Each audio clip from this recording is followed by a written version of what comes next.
Sa context, nandito tayo ngayon sa San Roque Village para dalhin yung grocery na ibibigay natin sa dalawang bata na nakasalubong natin sa Sidera.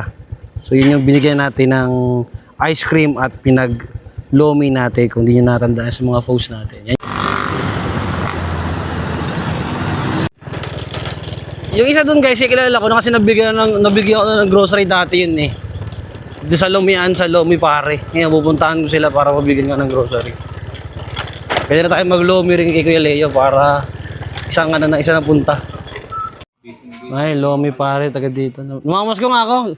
Sir Leo, baka naman. Mapamas ko sa iyo. Sige sir, balik ka dito. Ay, di, kasama mo nung nag-ice cream.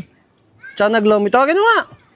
Thank you po. Ayan, itagisa na kayo ni balot. Nasi ba tayo sa balot? Balak panot! Balot panod. Ayan. Sabihin? Thank you po. Pipicture mo na yan. Picture mo na yan mga. Red horse. Ay, ingat. Yan.